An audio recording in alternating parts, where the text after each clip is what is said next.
All right. So, good morning. I cannot believe here we are. It is week 12. Week 12. It's the final session in the Lead with Purpose series. For 12 weeks, you have shown up with intention, curiosity, and commitment. And that matters to me. It matters to um, the person to the left and to the right of you. It matters to the people that you look out into your communities. It matters. You made the time, you leaned into the reflection, you strengthened your leadership, not just for a title or for a position, but for our mission. That kind of dedication is what sustains this organization and ensures it continues to serve veterans, active military, and their families with integrity and purpose. This journey was never about checking a box. It was about defining your why, understanding your role in a larger mission, and recognizing that leadership lives at every level of the auxiliary. Each one of you has done the work to better understand how you lead, why you serve, and how your presence makes a difference. Today's session is about what comes next.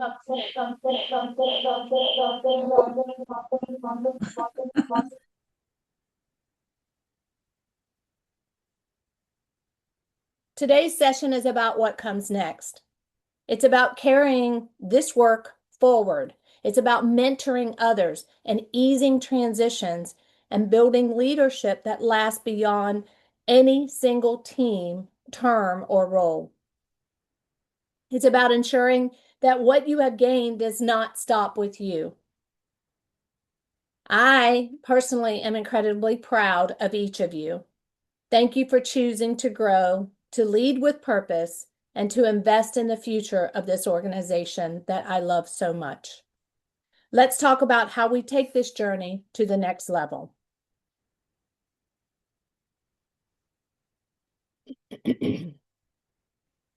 Oops. So last week, session 11 focused on the power of recognition as leadership. Celebrating the journey is not about trophies or titles. It's about acknowledging effort, honoring service, and reinforcing the behaviors that sustain our mission. Leaders, I put a quote on here from last week's session. Leaders lift others. One of the most important leadership roles is noticing the quiet naming contributions, and encouraging members to shine. The quiet work, I said name. We talked about awards that tell a different story of impact, talking about your story, writing a strong narrative, being able to tell the action, being able for people to feel what you're writing, that they can actually put themselves in that situation that you performed, that community service or the event that you carried out, whether it was children and youth, whether it was your juniors doing something, whether it was Americanism, whatever it is, put in the words that people can picture themselves in that situation or in that event without having ever been there, and help them to feel just a smidget of what you felt carrying through. And remember that you want to be intentional on recognizing those that partner with you, whether it be your community partners, whomever is helping make the journey better for you. Make sure that you recognize them, and it could be as something as bringing them to the end of the year award ceremony and recognizing them. You want to, the call to action from the journey, celebrating the journey, was document service and leadership throughout the year. Write narratives that focus on impact, not just on the activity. Celebrate people often and authentically. Use recognition as a tool to motivate, retain, and grow leaders. And celebrating the journey reminds us that service matters, leadership matters, and people matter. Our goals for today's session, we want to identifying and mentoring future leaders, transition planning and record keeping, and building a legacy of leadership. We have to have leadership that lasts, that multiplies, and leadership that is beyond today. And that's exactly what today's session is about. Leadership that doesn't end when a term does. It's about what we pass forward, who we prepare next, and how we ensure that our mission continues long after our roles change. We have to set the expectation as leaders to say, this is not about me stepping away, but it's about me stepping forward differently. It's not that, like, I may not be the president of Unit 23 next year. If I am not, that's okay, because I will be moving forward with carrying through whatever our mission is and whatever we're doing. I will continue to be stepping differently, just not stepping to the podium to lead a meeting. I may be stepping into the community and hands-on. And mentoring others to do that job. And that's just an example, and I might have butchered that one, but I'm just saying it's not about stepping away from that title. It's about stepping forward into the service. And sometimes there are so many worker bees that we have that don't have titles, but they show up consistently every single time because they want to do that job. So they're just stepping differently. And that's what we got to remember, that leaders always, always, always do not have to have a title to be that leader. Units thrive or struggle at transition points. We're going to talk deeply in a lot of this today. Leadership gaps don't happen overnight, and succession is a leadership responsibility. And people say, well, what do you mean? What are you speaking of there? Well, most challenges we see in units aren't program problems. They're leadership transition problems. Succession is not an afterthought. It's a leadership duty. You have to prepare the person that's going to come into that, whether it be an officer or a chairman or a committee member. We have to prepare them. I want you to think about the last leadership transition that happened in your unit. Just think about it for a minute. How did it feel?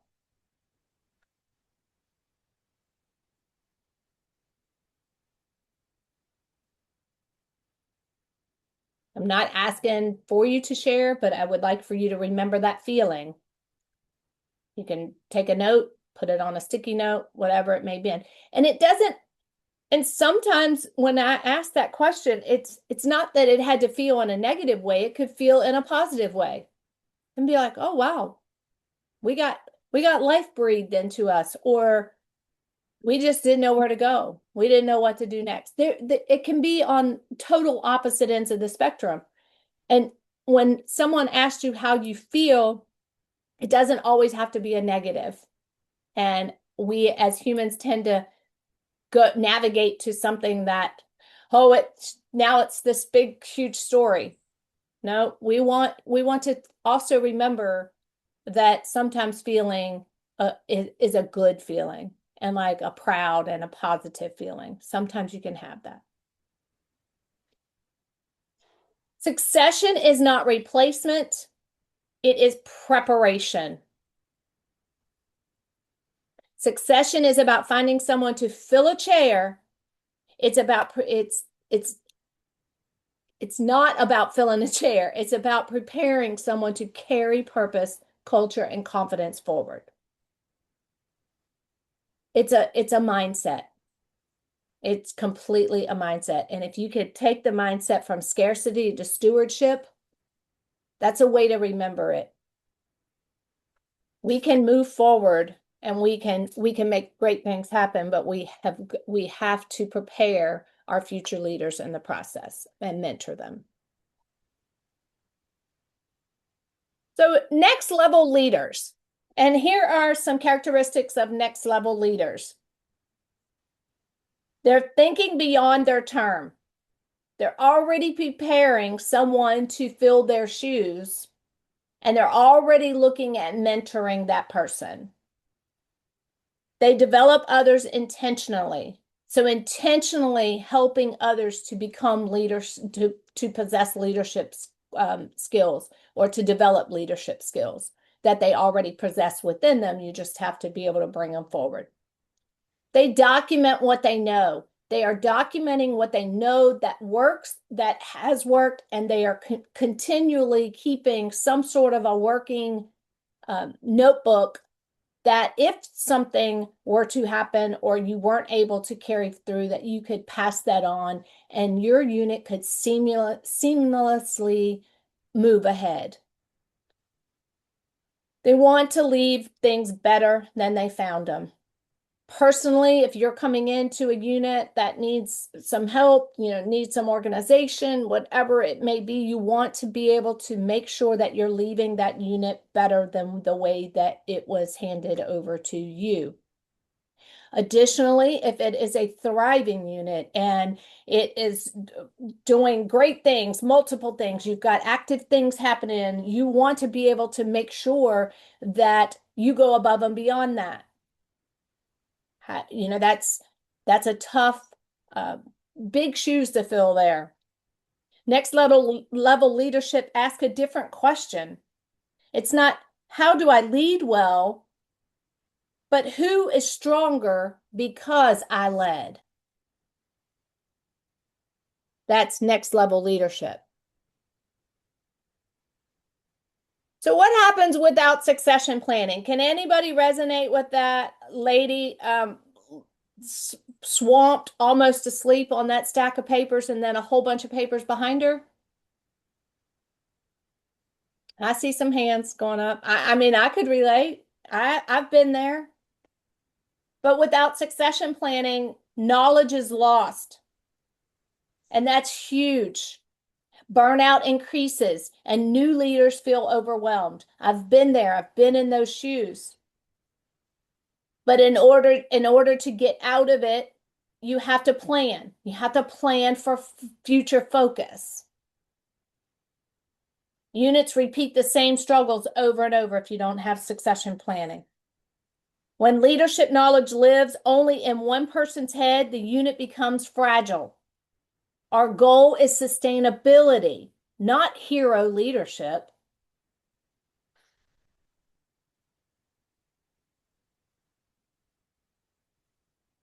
Mentorship, and I think you've seen these hands before. I love these hands with this. Everybody is together with that same feeling. But mentorship is teaching plus encouraging. It's modeling and supporting. It's walking beside, not pulling them ahead. Now, there's a difference in pulling someone up and you have an image where you're helping somebody come up the mountain, but there's also a difference when you are running and you're just dragging somebody behind. That's not the way you want to do it. You want to walk beside them and show them what it is that you have done that they can add to and or do it their own way, but it still is carrying through with our mission in a positive way. And mentorship, remember, is not micromanaging. It's walking along someone until they trust themselves to do the job that you're asking of them to do or that they are called to do. And a lot of times people don't know that that's what they want to be doing in the unit. They always enjoyed teaching about the flag. They didn't realize that they could be the chair of the Americanism Committee. You want to be able to start thinking about who can you help to develop in these areas. And you can start by the volunteer interest survey. And I mean, that's huge. That volunteer interest survey should be filled out every single year and given to the members an opportunity to fill it out at the start or prior to the start of your new administrative years.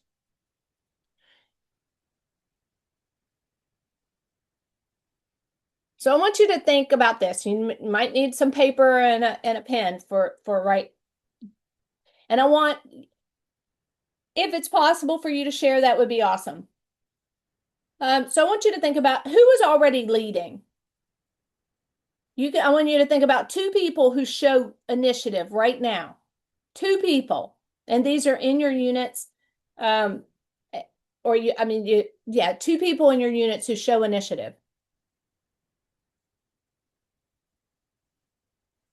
And think about one person who asks good questions. They're curious. They want to know why we do this or why we do that, or what does this acronym mean, or what about this program? And then I want you to think about one person who could grow with encouragement. Encouragement meaning you go and take the time to encourage them to utilize the skills that they have, or help them discover the skills that they have that would help them fit into one of our programs or an area of programming that they could help assist with.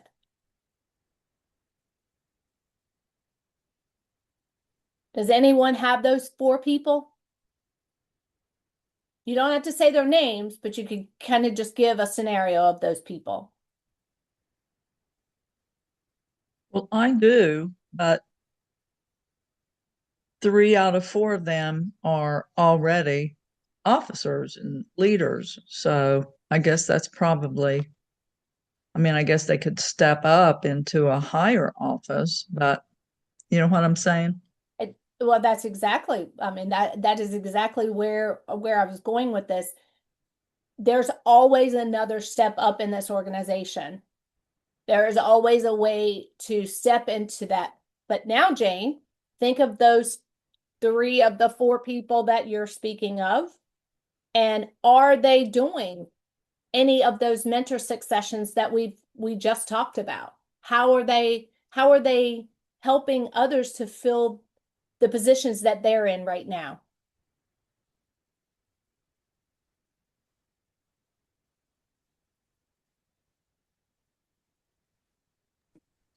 See where I'm going with this? Yeah.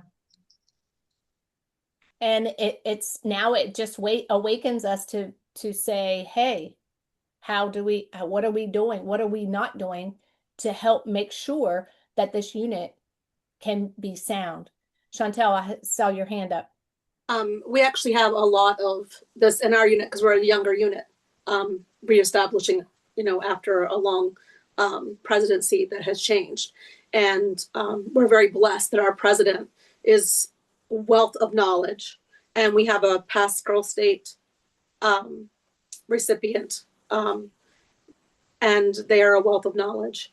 And they are good about answering questions when you ask questions. And our president is huge on encouragement.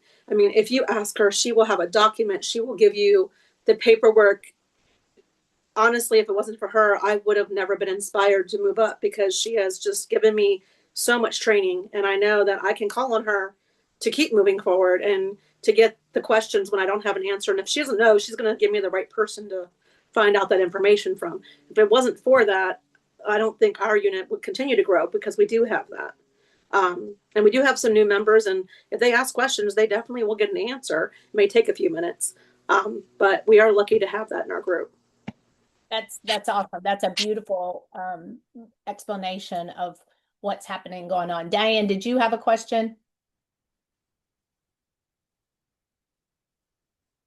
Okay, maybe. Okay. All right, we're going to move on. So do you see where I'm going with this? Like, I want you to think about who's already leading and are they doing the mentoring? Are they planning a succession? Are they planning for that next person? And in this organization, we do a lot of planning. We are all the way to the national level, and are constantly trying to mentor the next person that's coming in to lead the organization. But also, it's what you do long after you've had that position. And I don't know if you've noticed it or not, but our past department presidents are very active, and our past national presidents are very active in continuing to carry through the mission. And just because your term is over doesn't mean it ends and then you're all done. You got to keep going. And, somebody had to fill that position for that year. And, it was voted in and taken and nurtured and loved. And then long after that position is over, you're still doing the work. You're still doing work. You're still mentoring the next person. Still, let's get that momentum going. And let's, if nothing else, put that spark in our minds to start helping others to find that spark to help mentor and help move our organization together strong and with purpose, leading with purpose.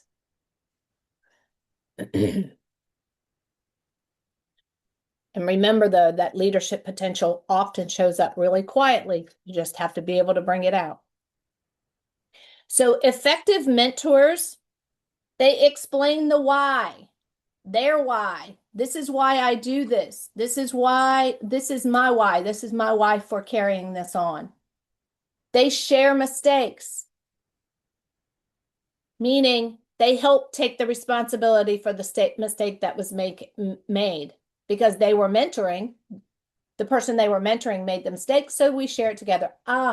You know what? I should have explained that differently. I should have told you. It may have helped if I had have told you this. Just find a way to share that mistake with them. And I know people are like, well, I don't want to take the blame for it. I'll gladly take the blame for it if it's somebody that I'm mentoring, because it will show trust and it shows integrity that you realize that you could have mentored just a little bit stronger. And you want to offer them spaces to try. Give them the room to try. Micromanaging, standing over top of them, no. If they say they're going to do it, give them the opportunity to do it. But also help them to understand that the trust that they have, that they can call you and say, I'm not sure I'm exactly going in the right direction with this. Can you help? Instead of them sitting there doing something that could have been a disaster, they had enough trust and belief in themselves that they could call you and say, hey, you said this, but I'm not sure if I'm understanding that correctly. You want to be able to offer that space. Good mentors don't protect others from responsibility. They prepare them for it.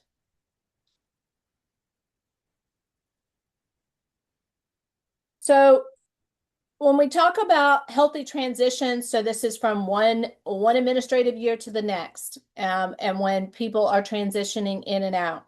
Healthy transitions do include early conversations. So if you know that you are going to be leaving your position, it would be wise to start having conversations with your successors now, with the people that are coming in after you now, to start helping to see who might be willing and or desires to have that position. Healthy transitions include shared responsibilities, continued support, and a gradual handoff, not just here it is, see ya, shut the door, bye, good luck with that. I'm sure that some of you have heard that, seen that, even experienced it. I've been in those shoes, and it's like, oh, well, all right then. What do we do now? But then the healthy transition also includes a continued support long after you're out of there. As that back end support would be nice. Transitions should feel like a relay race, not a cliff. I like that. It's like, you got the relay going around, all is good, it's moving, and we could continue that relay over and over and over again. But if you're standing on a cliff and they say, see ya, well, wouldn't want to be a done, down, gone, out of here. So that's what a healthy transitions include. So, we've talked and we've harped on records, history. Records preserve the following. They preserve knowledge, momentum, confidence, and continuity. And, this is in here, and everything that I ever teach about leadership will always talk about preservation of the knowledge of the people that we're in and recognizing that momentum. the confidence, you can go, how is confidence? You go back and you look in those records and like, oh yeah, we can do this. We are doing this right. And not right, because I don't want to say right or wrong, but you're moving in that direction. But you realize that, oh, you got another whole sense of confidence because it was accomplished. It can be accomplished. You can do it. Go back and read the records. Just remember that record keeping isn't administrative busy work. It's leadership generosity. It's not just busy work. You're being generous to leave behind what has worked well, what hasn't worked, where you can, where you can go from there. Pick the book up and read it. If you're privileged enough to have those, it's definitely a tool worth maintaining and worth investigating. In my coaching business, I have a book. I have multiple books, and I write everything in them. It's basically a legacy to whoever might purchase my coaching business if something were to ever happen to me. They have the reason by which I founded the company and the reason that I have worked that company for 18 years with the same consistency. And it's in those books. And, I can't do anything with it, but maybe my children, after I'm gone, maybe my girls might want, all right, I'm gonna pick up where mom left off. But what did she do about this? It's all in the books. 18 years worth of books behind me on that bookshelf. And it's a consistent, some are electronic now, but for the most part, I write. I do a lot of writing and journaling. It can work here in this scenario as well. So about the documenting, what are we going to document? Procedures and timelines, how you do this, when you do it, your contacts and your resources, who to contact for this, what are our resources, our community resources, the lessons learned. We tried this, it didn't work because of XYZ.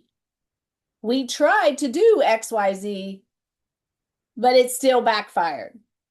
So it's like, that's a lesson learned. Or we tried this and this worked beautifully. Maybe you want to add to that. Maybe you want to take that up a notch. Instead of doing 100 veterans, do 500 veterans.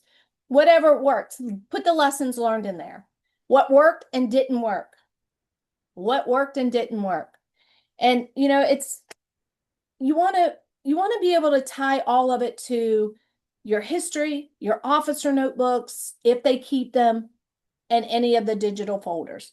Be able to have this information that is like the unit preservation forever. And the historians will tell you that. And we have a past national historian on the call with us, and she would tell you the exact same thing. Document the history. It gives the people ahead of you that are going to come after you a guideline and a resource that is more powerful than anything else that's written. Now, I would like for you to write down what only you know. What is one thing you currently handle? One thing.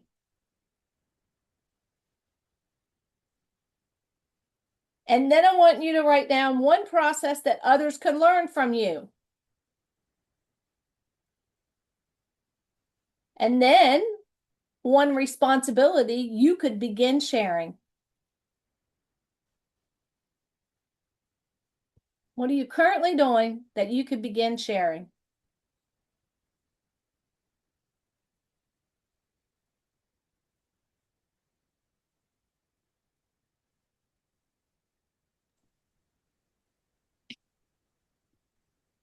Does anyone want to share?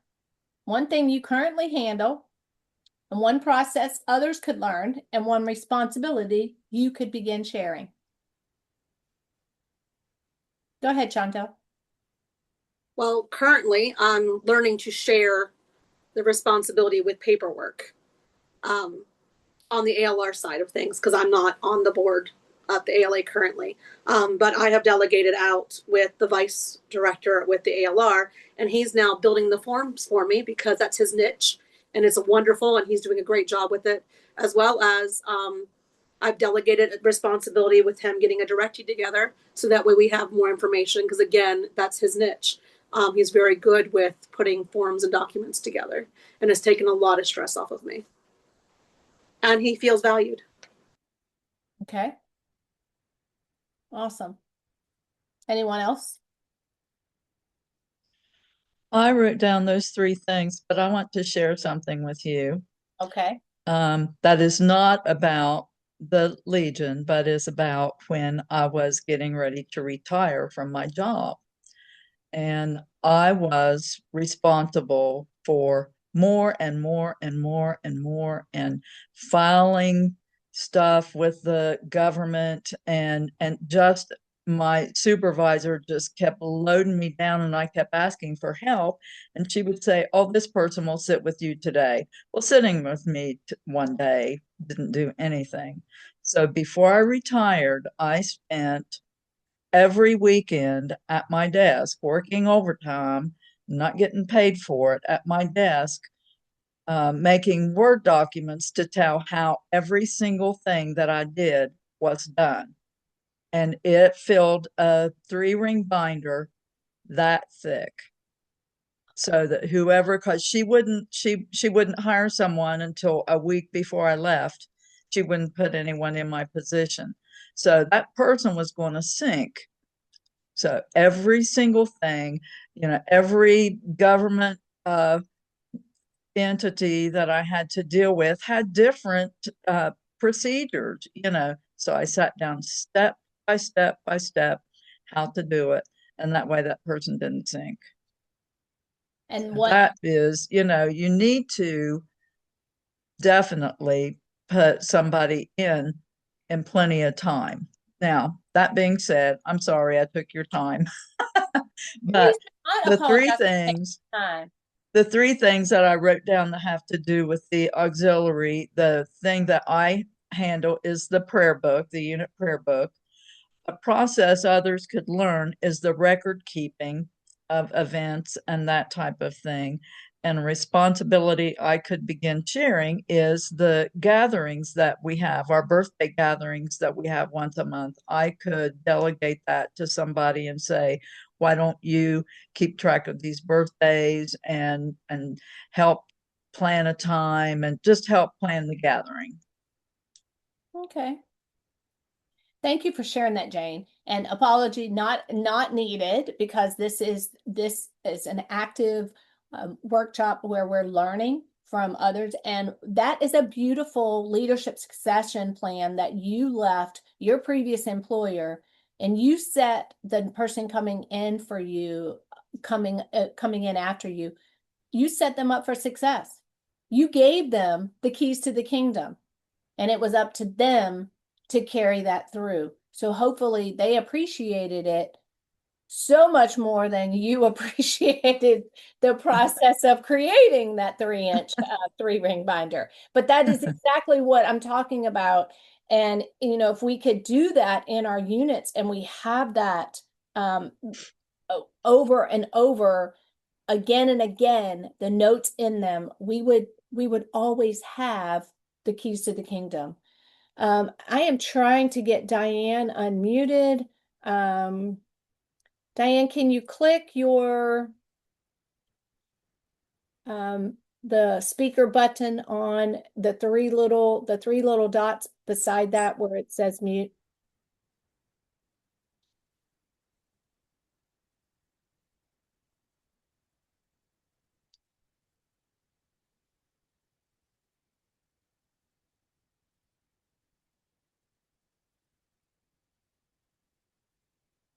Okay, we'll let her see if she can keep working on that. If not, Diane, type in the chat and we'll get you covered. So in the what you only know, Jane gave the great example of leaving behind a notebook for someone to pick up and move forward. And that is leadership succession planning. That is amazing. Well done, Jane. So next level leadership, ask, what role am I growing into? Who am I preparing behind me? How am I serving differently now? Same thing we talked about. And Jane, you're like the 3 of those 4 people. They're already in leadership levels at the department. We have district and we have department and then we have national. So can you see any of the 3 of those 4 people that moving into a district, department, or a national position? Definitely. So then it's again about, asking ourselves, what's next? What am I growing into? What am I preparing behind me? And how am I serving differently? So planning your next step doesn't mean leaving. It means evolving into what is next for you in this organization. So when we talk about legacy, and we've spoken quite a bit on legacy in the past over these last 12 weeks, but legacy is built by developing people, protecting our culture, passing on wisdom, and leaving confidence behind. And at this point, I want to talk about the ALA Academy. And there is an amazing, well, they're all amazing. Let me just say that. But there was a nugget of information that I came across, and it's an older course, but it's establishing an ALA culture of goodwill.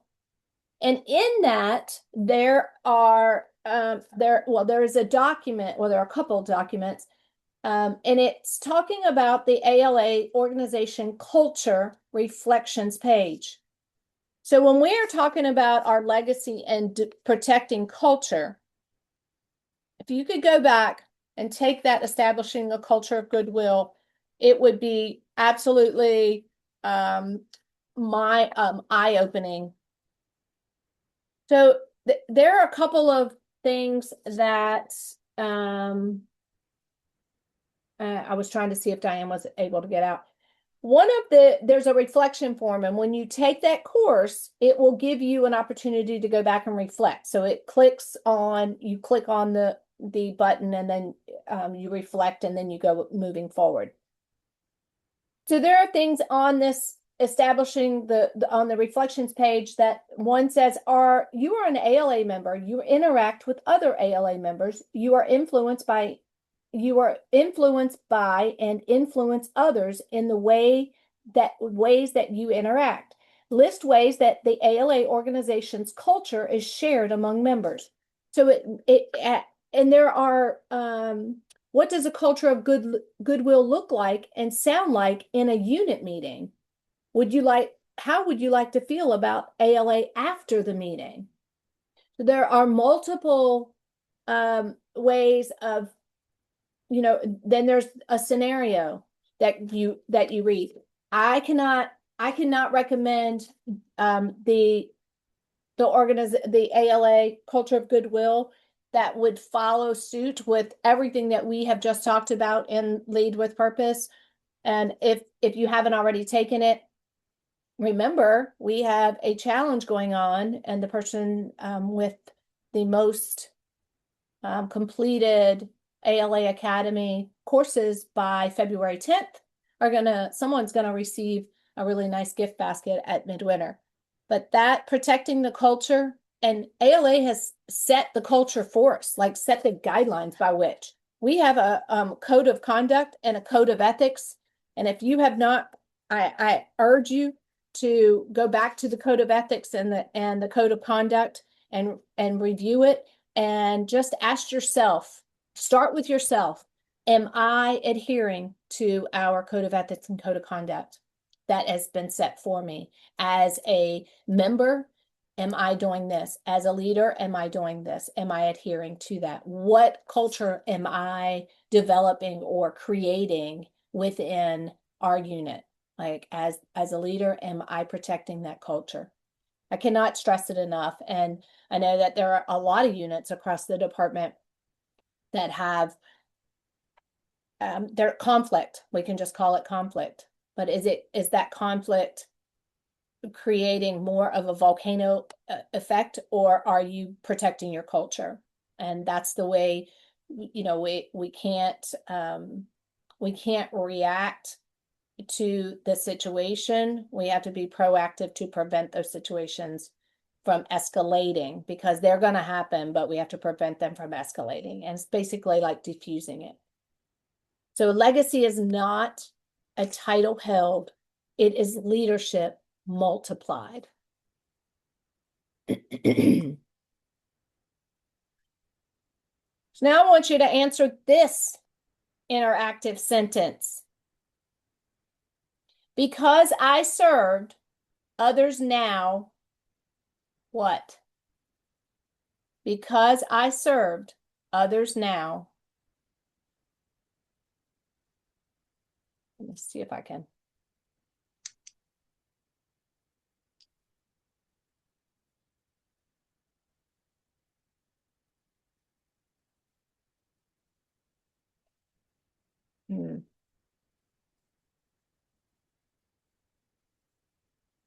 I cannot get Diane to unmuted, so I'm not sure what happened there.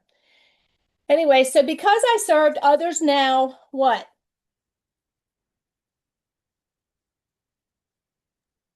I'm going to say, because I served others now may feel more comfortable with assuming a leadership role.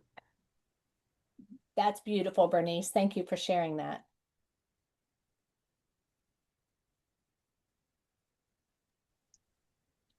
I have to say, feel included. Okay, that's awesome. That's beautiful. Chantel? I hope because I served, others feel inspired to serve. And Thank you. something that we often say is, hopefully we've left a light to allow others to shine. Okay, can you take the hope out and make that more of a statement?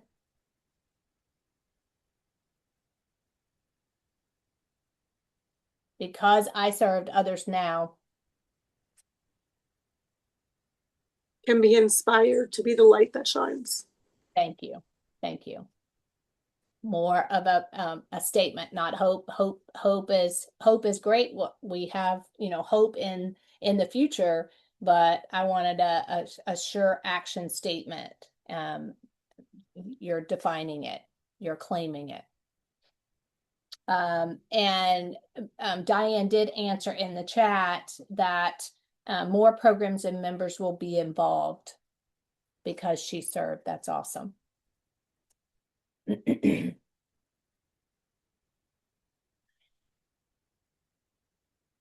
So some key takeaways. You like that dancer? I thought that was kind of cute. She's kind of missing her waist there, but anyway, so we identify and mentor future leaders, plan your transitions early, share your leadership knowledge, and keep records intentionally, and build continuity, not dependency.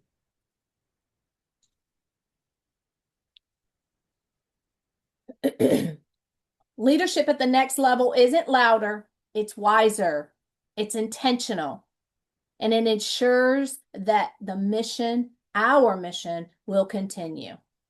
All of us going together, reaching for the stars. You know, I mean, obviously, shoot for the moon. Even if you miss, you're going to land among a whole bunch of stars. So I thought that's pretty cool. You know, I always said that. But yeah, one action, one leader, one legacy. It begins with you. It begins with you. And this session's been all about what you think or what you see or what you feel. All of them have been that way. So there's your fireworks, folks. You got to lead with purpose. You got to leave a legacy. And I thank you for leading in ways that make the American Legion Auxiliary stronger today and ready for tomorrow.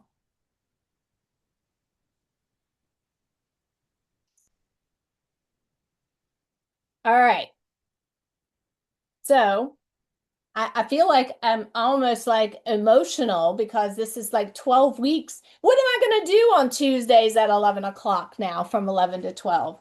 Oh, I'll fill something in there. But up You can next, come to lunch with my Bible study group. oh, that's a great one. Before I'll stop the recording here, but I did want you to know that next week, for the 13th week, you got a bonus, and this is Canva, and I'm going to talk about how you can build some graphics and some flyers. And I realized that I need to teach some of this in our unit because I would really like to turn over our newsletter and give that responsibility, just, as the president, write my little note from the president and then let the person have at it with the newsletter. The template's already there. I just have to show somebody how to use it. But then there was also a lot of people asking for how we did a lot of the cool flyers that we do. Do it all in Canva. You just have to have that creative moment to say, all right, I'm gonna put this and layer this. You can't mess anything up. You can always hit the undo button. Anyway, that's next week at 11 o'clock. And that will be open. It won't be it will not be recorded, and it will be open to anyone across the entire, I guess, the globe if you choose. But in any case, it will be available. And as always, you can contact me at 304-674-9908. And as your leadership chairman, through the end of our administrative year, leadership at wvaux.org. So I am going to stop recording.